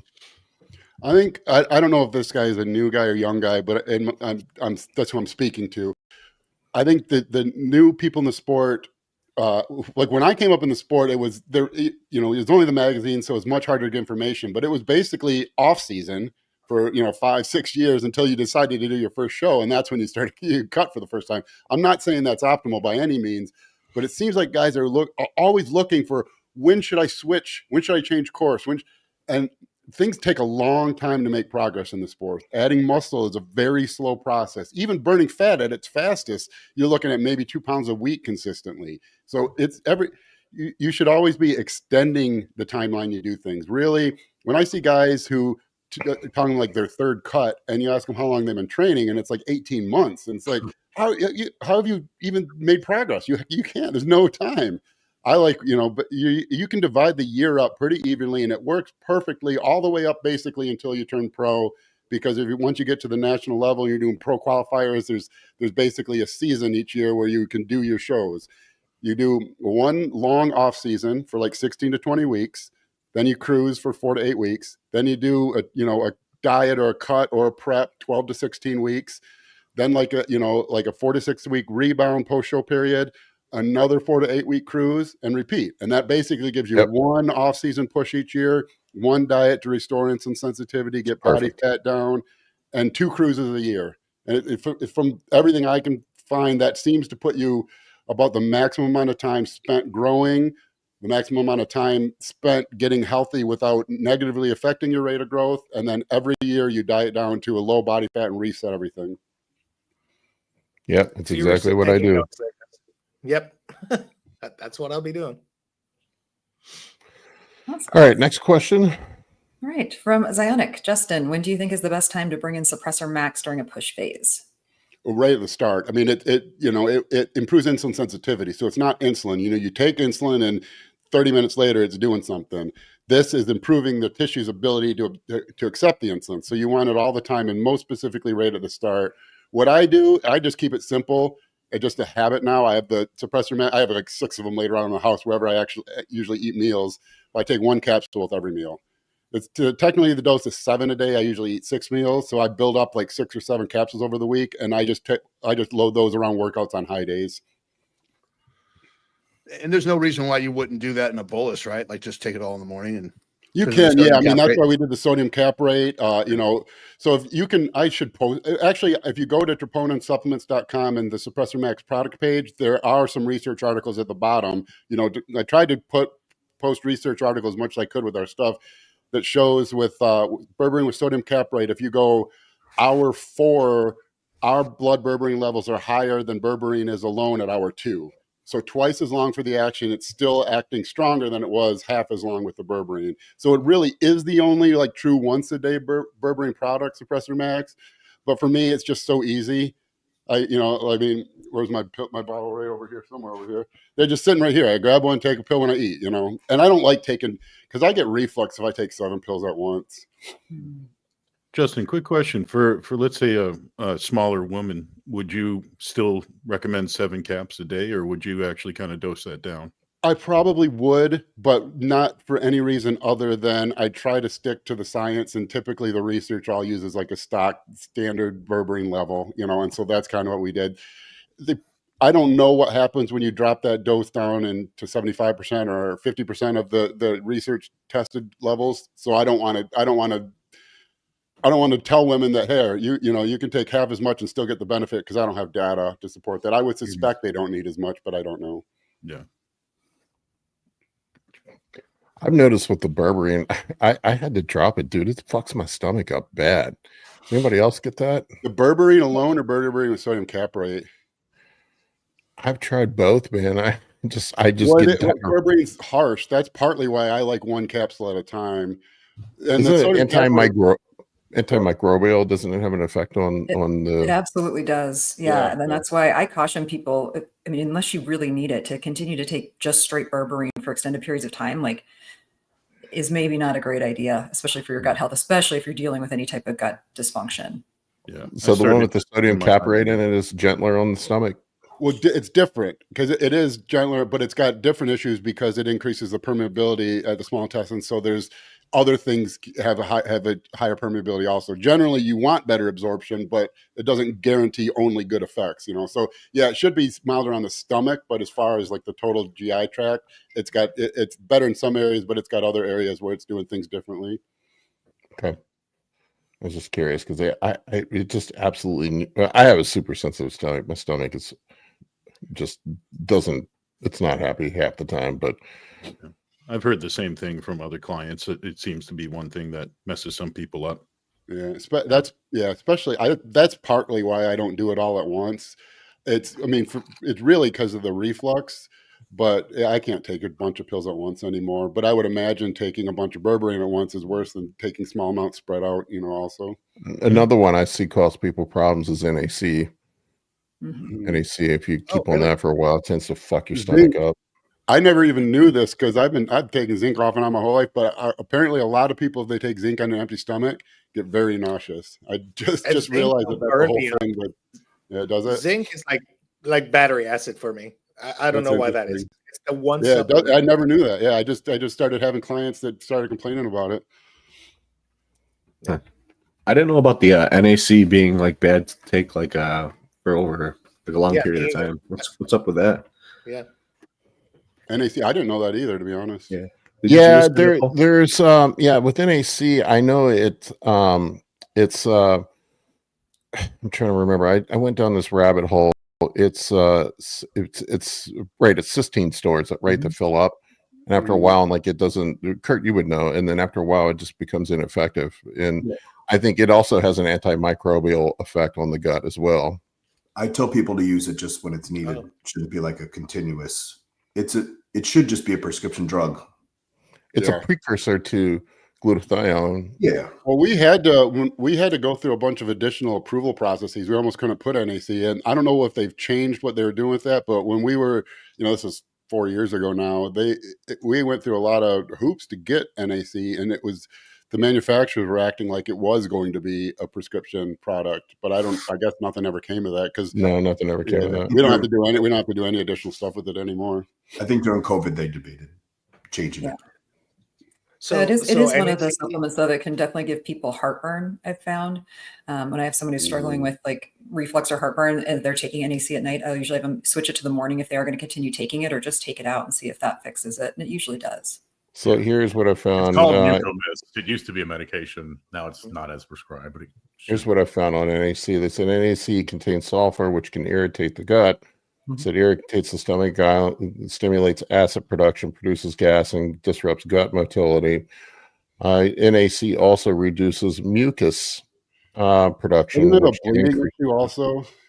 Can it affect bleeding long term? There's something with that, I think. Yeah, so if you're prone to acid reflux, it's the reduced. So if you have increased acid reflux, if you have acid reflux, it can cause less mucus and increased stomach sensitivity, which I do, and more irritation from acid from food, like burning, discomfort, loose stools. It also seems to increase the. Then for NAC, like what are the correct scenarios where you would use it? Kurt, what would you say? It's used for Tylenol-induced liver failure. Yeah. That's the primary use for it, and it's given intravenously for 11 hours. As an infusion, there's a chart based on weight. That's how it's designed to be used. I mean, as an oral supplement, it can use like anything. It stops mucus. It can be used for like sinus stuff. It can be used for. They claim it might have depression things going on. It might have. There's all sorts of purported health benefits from addiction, things like that. I don't know how true most of those things are, though. I mean, the primary function is to get the liver to heal itself quickly. Mm-hmm. I mean, really, in those cases too. I mean, I think depending on the person, you could use some injectable glutathione and get there a lot quicker. Better. Yeah, for somebody in the ER, it's always NAC. I've never seen glutathione used in the ER. Yeah. And that's exactly, and that's what I mean. Like, so rather than, trying to do like tons of NAC, like why not just do some injectable glutathione for a short duration, really try and fix things more acutely and, You can not get be trying to NAC take at Walmart. You can. Yeah. And component Yeah. supplements.com. You have your suppressor product, or not suppressor, but the QRF. I tell people to get all the time because it already has milk thistle in it. Those are the combo that guys run post show when their livers are muked. I like to same. And that's another thing I said with the year-long thing. The only time, in my opinion, the only time oral should be included would be in the cut. And then we use, we'll use our QRF after in the rebound to help get the liver back to full function. We can't have a little A-bombs at the end of an off season for fun. I mean, you can. I don't do what feels good. That's my motto. I don't know. I've had a lot of success with just the injectable glutathione for a lot of different reasons. I think my labs have gotten better as far as my ALT and AST. I also feel like I have significant improvements in my immune system, my ability to fight off colds. If I get a cold that doesn't last for very long, and a lot of times they just miss me altogether when everybody else around me is getting sick. So I don't know. I'm an advocate for glutathione. I talk about it all the time. And I know that, a lot of these health clinics and stuff, when they are functional health clinics, they'll do like an IV drip of the glutathione and just do like a monthly treatment or something. I don't know about the effectiveness of that, but injectable glutathione is not hard to come by. Yes. All right. Ready for some more questions? Sure. Okay. From Jonathan. Wants to know our thoughts on PED use in endurance sports. So durations of 90 seconds to 20 minutes where body weight isn't punished and strength is a benefit. Wait, strength and body weight and endurance? What endurance sport is being heavy and strong helpful? And that makes a very big difference in the answer, because CrossFit. Are we talking, CrossFit or like rowing? Or are we talking ultra marathons? Because they're very, very, very different. Yeah. He's talking about 90 seconds to 20 minutes. So I'm assuming he's talking about some sort of sprinting It's a big activity. Is it strongman? 90 seconds to 20 minutes. Yeah, that's a tough range. But really, even for 90 seconds, you have to try running a 400-meter dash after Anadrol. You got to be. You do have to be. There's more. They do. That sounds fun, actually. That excess water volume. It is a motherfucker when you're trying to do anything with any cardiovascular endurance. And so the biggest mistake you can ever be is adding androgens with a lot of water retention if you're trying to do anything endurance action. I mean, PEDs will help, but you're going purely for the strength component. The increased blood volume is just more issues your circulatory system has to deal with while you're trying to do this endurance. It's more compression around the joints. Go run sprints wearing knee sleeves and tell me how your calves feel. You're getting that to some extent anytime there's compression around the joints from water volume. So PEDs are really weird with endurance sports. Because what you'll find, like with MMA guys, they were using stuff. That's the whole TRT exemption stuff, but it was not bodybuilding stuff at all. It was low dose. It was getting their testosterone into kind of the high optimal normal range, keeping estrogen lower, but not low, so that their water retention tends to be low. EPO use, sometimes things like beta blocker use, depending on the situation and the beta blocker, because some of them would be really bad. But it's not like these guys aren't doing tren and D-ball for anything endurance related. So it's a question that needs a little more specifics, I think. From what I recall, the old MMA stack that guys used to run in MMA all the time was test and EQ. Yeah. What guys like to run for MMA, I guess for the increased red blood cell, hemoglobin and hematocrit. That will affect performance. Something that's going to keep you dry, not a lot of water retention, GH, a little bit of GH for recovery. A good example of the wrong way of doing that, actually, it's old now, but it was big news for like a year when Brock Lesnar fought Shane Carwin, and all they did for like 6 months, I don't know if you follow MMA, all you could hear about was how big their hands were, their fists. It's so annoying. So for 6 months, they always talk about who had the bigger glove. But Shane Carwin, I think he got in the mindset he had to show Brock that he weighed right at the upper limit. So he weighed like 265. But you could tell they had been loading because he had edema in his ankles, lower legs. And he lost the fight. If you remember, it's an old fight, but he basically just like punched Lesnar in the face for the first round, and he was so exhausted and in adrenaline dump that he could barely come out for the second round. But it probably felt it was really, really closely correlated with that high water volume in his body. As soon as he came out with pitting edema, I knew what was going. It was either you got 3 minutes or that's it. I can tell you from firsthand experience. I remember this distinctly. I was playing rec-based basketball. I played a lot of rec basketball when I was younger. I did rec leads, and I remember running some D-ball, and I remember going out and playing a basketball game after running D-ball. I made it up and down the court like 3 times, and my calves were so fucking pumped. I couldn't. I had to take myself out of the game. I'm like, I can't run. I'm like a cripple. They were like, did you pull your calf? Are you okay? Did you pull your hamstring? What's going on? It was from I've been like that too, like where you can't walk upstairs. Yeah, sometimes you walk like a pregnant woman. You got your hands on your lower back, wobbling. I might be wrong about this, but this is probably a question for Kurt. Wasn't Primobolan originally developed for athletic performance? Isn't that one of the few human developed steroids there are? I don't believe so. I think it was for anemia. Yeah. What the real reason was why Squibb invented it, who knows, right? I mean, the official use was for anemia or muscle wasting, right? But it didn't really do a whole shitload. It didn't really do a whole shitload for muscle gain in animals or people, so it was never FDA approved. Yeah, it's one of those weird drugs that doesn't do shit on its own. I know people love Primo, but on its own, it's pretty much a failure. You know, with Test, sure, but pharmaceutical companies don't look at it like that. And Test was already on the market, so they couldn't just combine the two. Gonzo, it sounds like your audio is chopping out, by the way. Can you hear me now? Is that better? There's like a delay. I think your internet. You're watching an old karate movie. I will kill you. I put it in chat. Talking to somebody on the moon.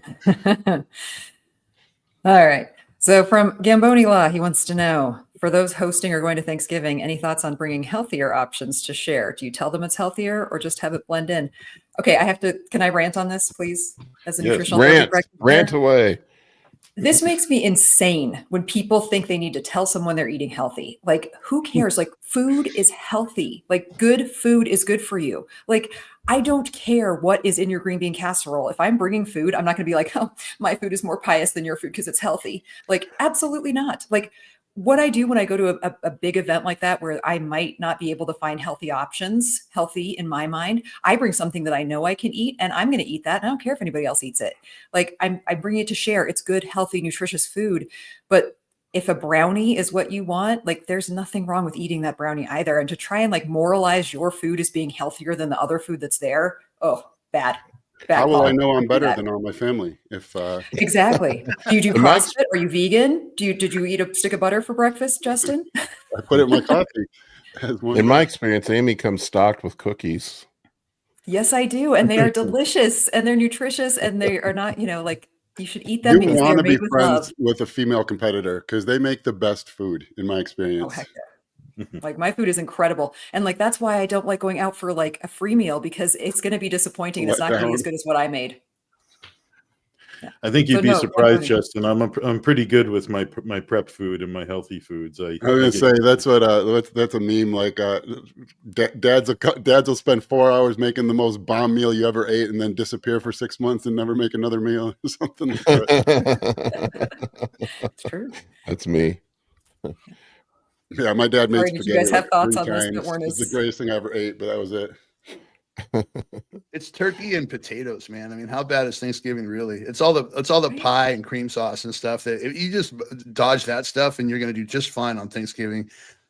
Yep. Well, I think if you're bringing like a healthy dessert, it might actually be fun to not tell them and watch people rave about it, and then you can tell them, hey, you won't believe how healthy this is, or share the recipe, and it might actually be a little bit more welcoming to them. Yeah. I usually just make a regular recipe, but tell people it's sugar-free and fat-free, and then eventually someone tries it, and they think I'm amazing. I'm like an amazing cook. Like, oh yeah, you're that guy. Calories, the whole thing. Great idea.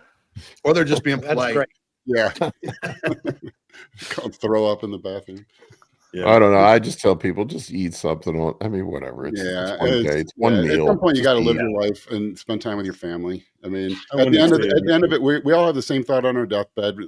You're going to think, I wish I would have spent more time with my family. So this is Right, was- not I wish I didn't eat that sweet potato. yeah, exactly. Or that slice of pumpkin Thanksgiving pie with a giant 2025. I pile should of- not have had that. God damn. My mom gets like personally offended when I don't eat her food when I'm on contest Yeah, prep. moms and grandmas, you got to go hungry. If you're not hungry, you can get in trouble. I remember I was on prep one time on my birthday and she baked me this big ass cake. She's like, "You got to eat some of it." I'm like, "Come on, I'm on prep. I told you this." You have no She's idea like- how much I want to eat that right now, Mom. Trust me. Mhm. Desperately, I want to eat that. Any other time I would. Yeah. Sometimes Yeah. it works out though. You go to a friend's house and they've got some, delicacy from their country that you don't want to eat, and you happen to have some chicken and rice with you. You're like, "Thank God." That could be a strategy, actually. When I was in college and I didn't have money for beer, I would go to a party, and then when someone saw me without a beer, I would just say, "Oh, yeah, I'm not drinking tonight." And they'd be like, "Oh, fuck that, you're getting drunk with me." And I drink for free all night. It worked every Nice. time. You could probably pull the same thing at events. Be like, "No, I'm on a diet." And they're like, "No," and you just starting getting fed free food. I'm gonna try that. Practical life advice. Oh, sorry, I can't have it. I'm on a diet. Oh, fuck you I are. just- Have some brownies. All right, you talked me into it. I just have the diabetes excuse. I just tell people I'm diabetic. We'll take some Humalog and eat some cake, motherfucker. Yeah. All right. So this is not a question, just a PSA that we have said many times. Get your gear tested, people. There's been a shortage. John Jewett said it too. Even if you're a man, you should be getting your gear tested. I didn't see his video. Did he show any results, or was it just like a PSA? Did he even show results? I don't know. I don't know if he did. I'm just curious. Saw I that know. video. He said he sent stuff out. He didn't say he got Yeah. the results I, back. I am curious. I would like. I feel like it wouldn't be that hard. Enough of us know each other in the industry. If people started, collecting that data, so we could get some idea, like how much has quality been affected by the China stuff. I have seen a lot of Primo and Master on this test prop. Yeah. Mm-hmm. Well, out of nowhere, Primo seemed to become available again, which is usually, something doesn't seem right with that. I'm like, all right, I know your guy didn't have it, and now he does, but nothing changed in China that he should have it. So we might want to be careful with that.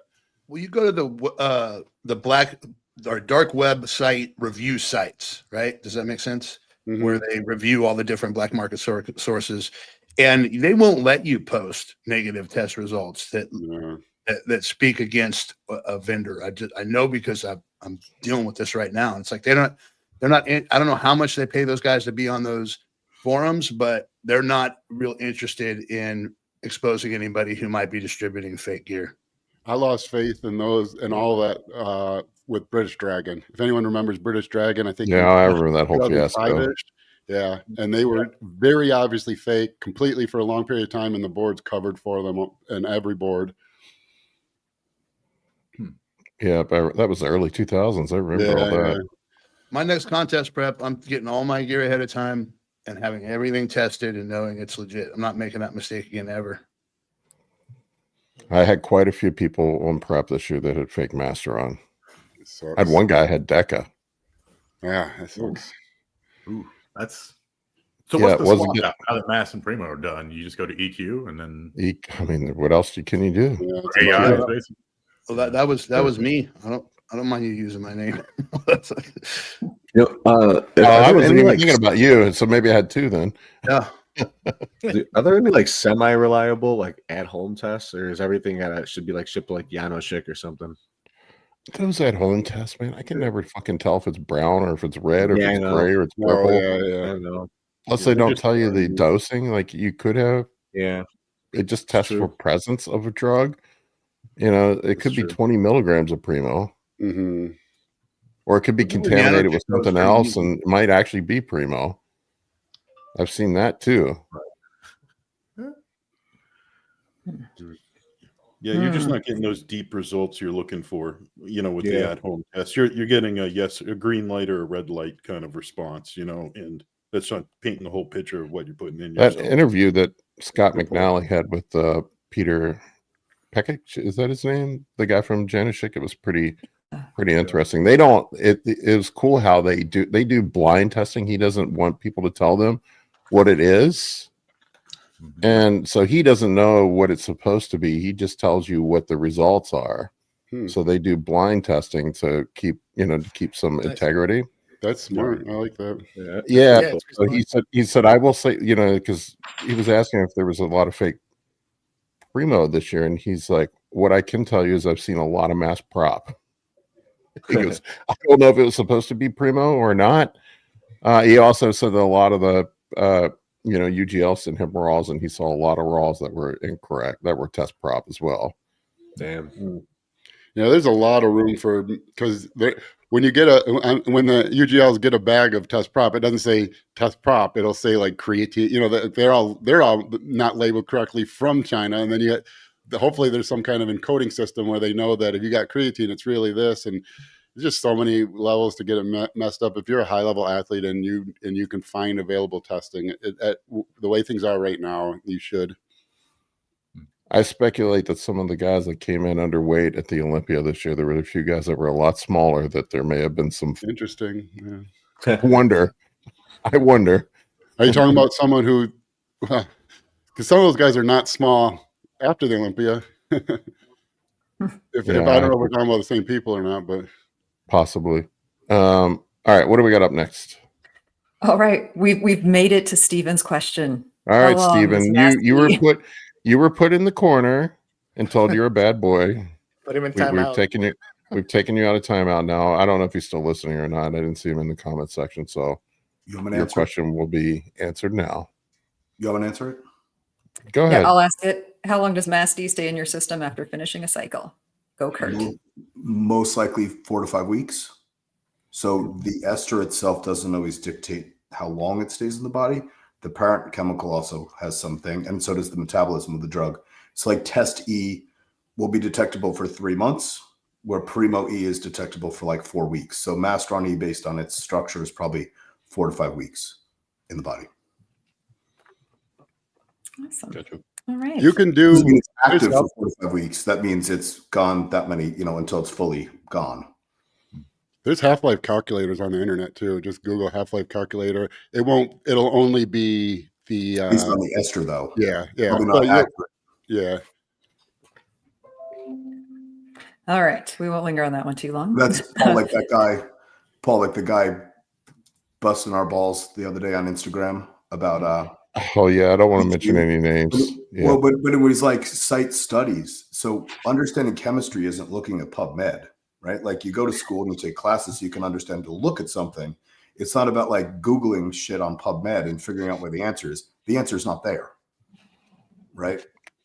So yeah, it's sort of like probably shouldn't throw stones if you live in a glass house. Well, and then reading research studies is really kind of an art, and it's an easy art to be wrong on, because if you post something and quote a research study and even include the link to the study, 0.1% of people reading that comment are going to actually read that study. So you can get away, but I think I see a lot of people misinterpret, the minutia of studies, because they're written like the medical. It's like legalese, only medically, and it's worded weirdly. And you if you're not used to reading research, you look at it, you scroll down, look at a graph, and go to conclusions, and then go to Instagram, and you're probably going to say wrong things. Yeah, I don't know how you can even effectively read a study without having taken a college level statistics class. You couldn't. Yeah. When also and the studies from a long time ago, which involves most steroids, they were even worse than the ones today. They're all terrible. Organic chemistry. Like there's ones about NPP versus DECA from the 60s when the FDA pulled NPP off the market. Average person can't even read that study. Yeah. And graphs, people will post a logarithmic graph and talk about it like it's a non-logarithmic or an exponential graph or a normalized graph, and not understand why something only reaches a max of 1.00. Yeah. Well, I think it was Lane Norton who once said that you can take the data from any study and beat it into submission. Because you really can. You can massage that data to be anything you want it to be. I went on about this the other day, and I talked about it earlier, but the lot of the problem is people get on ChatGPT with the confirmation bias. You can get ChatGPT to agree with anything that you're saying. Isn't that a big problem with the LLMs right now? Is that people are really realizing that, and basically, well, there's a whole world of like AI psychosis of people who think, because the ChatGPT has just learned that what the person wants to hear, basically. I listened to this podcast the other day about this dude who thought that he had solved a unifying theory of physics because of conversation with ChatGPT, and was that's what I'm talking about. I think I saw that too. I mean, he like basically like lost his job and thought he had come up with limitless energy, and was just like completely in a complete AI induced psychosis because of it confirming his, telling him he was great and confirming his ideas and saying that you should keep exploring those. Yeah. Like most things, they're a lot more. ChatGPT is a lot more dangerous in the hands of the simple. Well, I mean, I think if you're prone to mental illness, and it's just like social media, like those of us that have some popularity on social media, I mean, we see it. Yeah. Well, ChatGPT is basically like the most intelligent thing you'll ever meet, who wants to tell you what you want to hear. Imagine your Albert Einstein's your buddy, and all he wants to do is tell you what you want to hear. This is hilarious. Yeah. Benny says ChatGPT agrees with me when I tell it it's wrong. Yes, you're correct. Good observation. I'm very sorry for getting that incorrect. I think it has to be something in the way that they built the system to be positive and to be affirming. I would assume it's probably. Well, don't forget the end goal. I mean, OpenAI is what they're more than $100 billion private valuation right now. Very, very, very few $100 billion private companies, and so every single aspect of ChatGPT has been optimized to keep users using it, and not to give you truthful answers. I mean, it's not designed to give you wrong answers, but it's designed to keep you there. And its maximal, a total addressable market for what it can eventually be economically is how many people it can get on the site and how much time can be spent on there. And so just remember that when you're on there, it's got hundreds of billions of dollars into work to keep you there. Yeah. It's only going to That's a great point. Yeah. It's only going to escalate too. Mm-hmm. Once they figure out how to advertise the product and keep you on there longer. At Troponin IQ, we took a different approach. We disagree with everything you say, tell you how stupid you are, and tell you to get off. We try to get you off the site as quickly as possible. It's a new model. It's a new business model. Curmudgeon AI. Yeah. I want the brutally honest AI. You can massage answers out.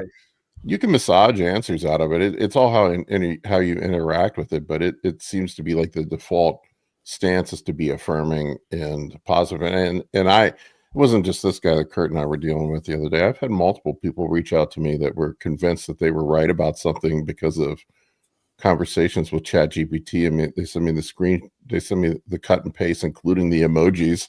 I'm like, bro, that's like fucking that. That doesn't mean you understand the underlying mechanisms behind it. Like you have to be intelligent enough to know that you don't understand I used to deal with it all the time in IT. I would spend 20 years in information security consulting and have a degree in it.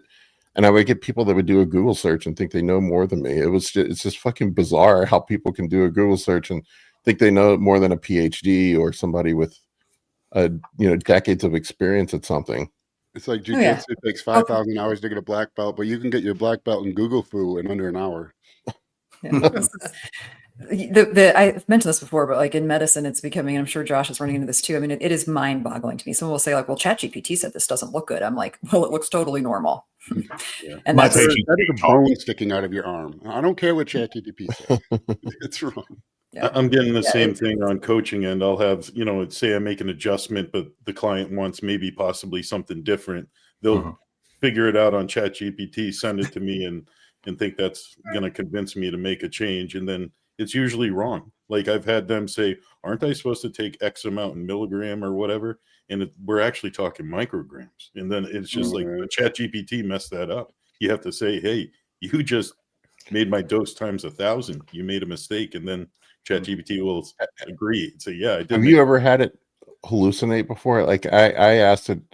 I was doing some research on SERMs, and it gave me back some information that was completely incorrect. Like I'm like, I know this is incorrect, and I asked it. I'm like, where, it said that it got this information from a study, and then I pressed it a little bit more. I'm like, what study did you get this from? Can you send me a link? And then it's like, well, actually, I can't provide a link. This might have been an AI-induced hallucination. Oh, yeah, I'm sorry that I gave. I can tell you how that happens, really. At least with Troponin IQ, there's two memories. There's core memory, which is your settings, and that's how it knows you. And that's why we say we want you to put as much information in there as possible. The more it knows there, the more it knows you. But in each chat, there's localized memory that's chat specific. And you can utilize that because then you can guide the AI. It knows this about you.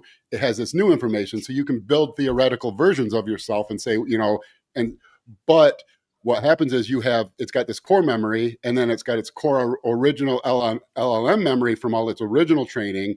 And it's correlating that with what it knows about you from the core memory, combined with all the stuff from a new chat. And if that chat starts getting long, it can have, you think about bodybuilding, and it knows so Troponin IQ will know the base ideas of protein from the internet, and it'll know all of my thoughts on protein, and it'll know everything about you related to protein from the settings.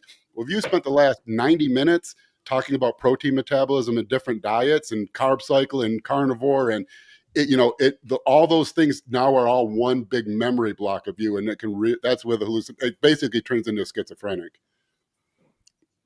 Yeah, it's crazy. Typically, start a new chat. Well, with us anyways, starting a new chat will bring you back to baseline and start over with just core memory. Yeah, it's bizarre. It's still bizarre to me that somebody can do a ChatGPT search and think that they're smarter than somebody who has an actual PhD. That was the oddest fucking thing I've ever. You want to know what's shocking? That we're talking about this. We taught a rock to think. Silicon. Silicon. We're talking to a rock, and we're mad that it's hallucinating. That's one advantage to like Grok and a Perplexity that I'm finding is that they give citations like in their answer, often anyway, where ChatGPT does not. So, well, you can use different ChatGPT. I like Grok. I think probably the best for answers, but I feel like ChatGPT is much better built for use. It seems much more ease of flow, and it feels like you can tell it was designed by an evil mastermind, basically, because it feels like it was designed solely to get you on there as much as possible, whether it's tricking you to be on there or not, where it feels like Grok is actually trying to give you correct answers. I haven't used Perplexity really much, or Gemini. I don't like Gemini. When I really want to know, I ask all three, Perplexity, Grok, and ChatGPT, when I'm doing research, and I try to correlate whatever answers and stuff. And yeah, I'm researching my weight loss ebook right now, so I'm kind of like, I'm way deep in using these things at the moment. JAMA has an AI of their own now. It's called Open Evidence. It's really good. I think you have to be a practitioner or know somebody to get access to it. But yeah, Open Evidence. Now, once again, it's limited to its database of articles and research, and it's still, I guess, contextual. But at least it's pulling from the full research. I've got it up right now. I've been using it more lately. New England Journal of Medicine, JAMA, the National Comprehensive Network, and the Mayo Clinic. It's all their combined database of information it pulls from. So it's more, if you're looking for medically sound stuff, it's the better platform if you're doing medical research. What kind of large language models are they using in drug research now, Kurt? Well, I only look at like the stuff that we're doing with molecules, so I don't know what they're using when it comes to other stuff. When they probably have their own custom design shit, I would imagine. Like you have modeling that you can like model the androgen receptor and see how a molecule will interact with it versus like traditionally you would look at the structure and you can guess what shape it would form and how it would stick. But actually when you model it, sometimes that's not correct. Like we found that with Masteron, that it looks like it would bind more firmly to the androgen receptor than Primabomb, but in reality it actually deforms and it doesn't actually seem to dock correctly. That's interesting. Yeah, I know AI is being strongly used in some of the. I'd heard that it was used in the development of retatrutide and some of the new peptides and stuff It's that are gonna. coming I out. mean, there'll be almost nothing not developed without, at least in conjunction with its use. I mean, soon by 2030. I think we're pretty close to there anyway. Yeah, I mean, yeah. I think it's. I feel like I don't think any of us are prepared for what AI is going to do. I think it's going to be exponentially more dramatic of a shift than the internet was. I'd be Oh very yeah, surprised if 90% of Wow. humans are even able to have jobs in 50 years. There'd be no reason to. There'll be an AI brained robot that's smarter than you, doesn't get tired, doesn't make mistakes, works 24 hours a day, works twice as fast, and doesn't require pay. You know, I Don't need saw. Wow. I saw a thing where somebody was, it was an advertisement for learning a trade, and that was an AI proof field, and then like right below it was a this was on Twitter, right? Just ironically, right below it was a video of Optimus running a jackhammer. yeah, I'm gonna say AI delayed. Computers are always better. It's just like if you're into cars or engines or drag racing, guys were really against automatic transmissions because no computer's going to shift better than me. You're not going to find many guys. Certainly not like a standard shift model. You might get a dual clutch manual guy who's just slamming backwards and forwards. But the computers do everything better than us. They just do. Tesla's, what was their one Dojo chip that I think ended up not even going into full production, and that was like 10 to the 16 processes per second. Like the compute was like, and it was, by the time they were ready to produce it, it was already not even like Already obsolete. Yeah, 10 to the 16. There's 10 to the 40 protons in the universe. 10 to the 16 calculations a second. I mean, what computers, none of us will do 10 to the 16 calculations in our lifetime in our brain.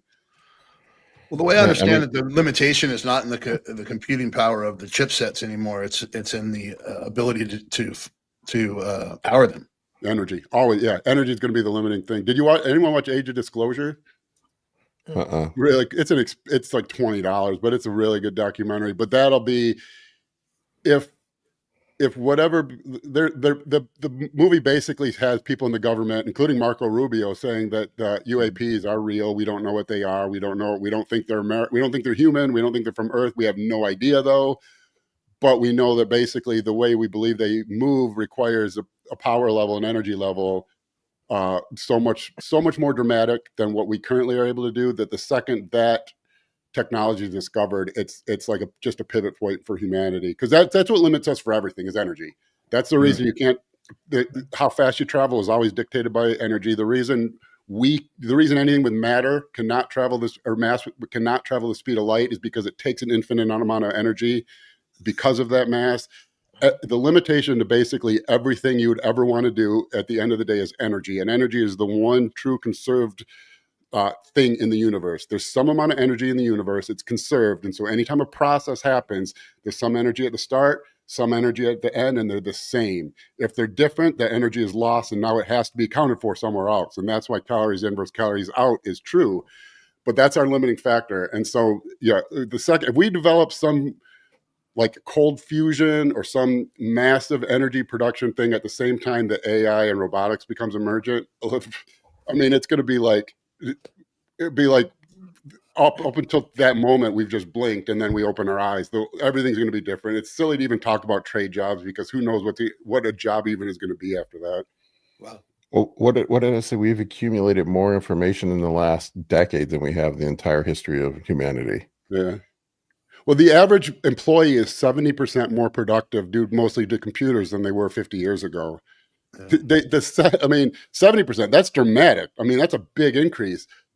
A AI robot is 70. It will be the fact, like the idea of it only being 70% more effective than a human is laughable. It'll be 7,000% more efficient than a human.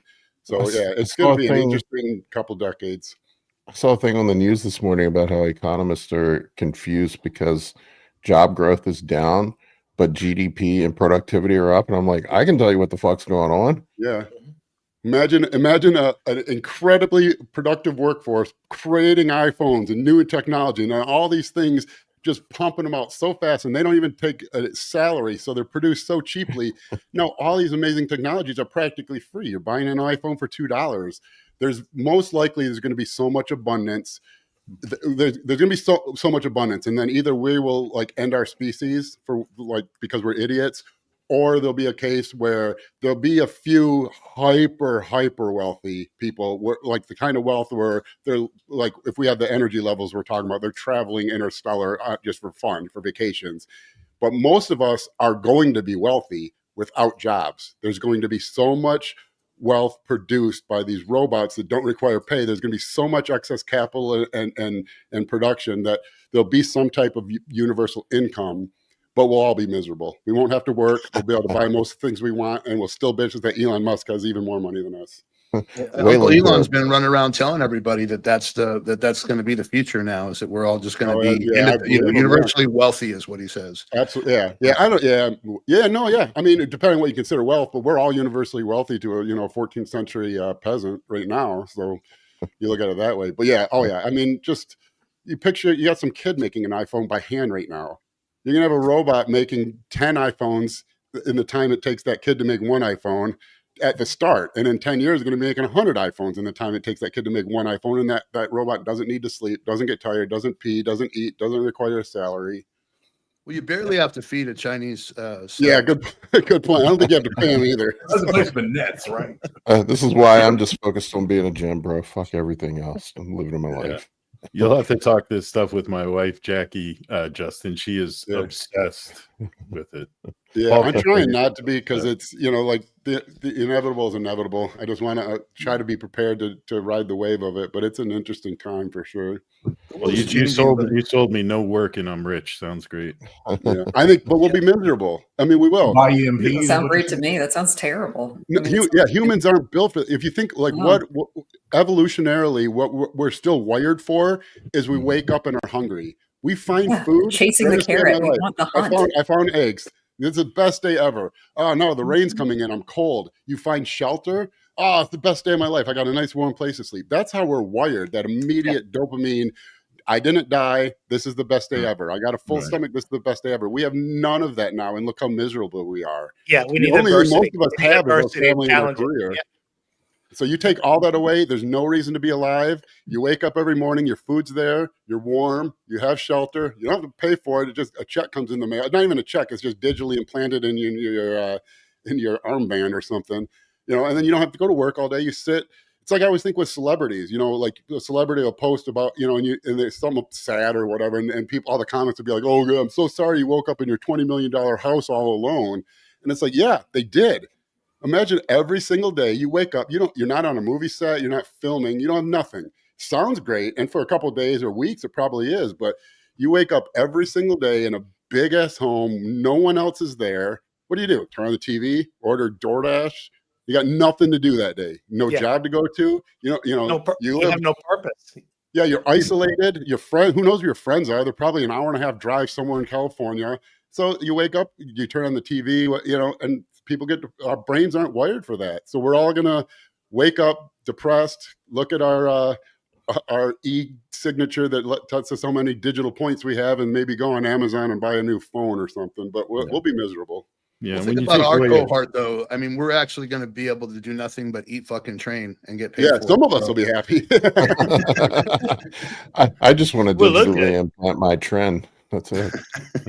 But when you take away the humans want for innovation, I mean, that's also a big part of why we're so successful. So when we got no thirst or drive for innovation and problems are being solved and we're no longer the problem solver, and we figure that out, then everyone's going to feel very hopeless. It's going to be Wall-E. Yeah, exactly. But the even worse is the way they're going to present it is they're going to say, like, now the next Mozart doesn't have to go wait tables. They can become the next Mozart. But the truth of the matter is, if you're the next Mozart, you're the next Mozart. If Mozart was a waiter, he was still Mozart. It's going to happen. Like those people make through, and that's part of why they break through, because they have to be so extremely, gifted beyond the normal person that it has to break through like that. You know, Like your Justin waitress Bieber. at lunch today isn't Mozart. And So she's- Mozart, like any artist, requires a human experience to interpret that into their art. Mhm. And that's the one thing I think people are missing in the whole AI discussion is that Yeah. you know we're still a planet inhabited by humans. There's still some sort of inflection of the human experience has to happen in all creation of art or innovation, and that's never going to be eliminated. The world's going to change. It's going to change It's radically. not going to be eliminated. How long until there is no human thought? We all use ChatGPT. We were just talking about Paul and Kurt, that guy that was using ChatGPT. All his information came from ChatGPT. All his information came from an AI. So now his knowledge of all that stuff is some mix of what was originally human thought that the AI took and interpreted and put it out to him.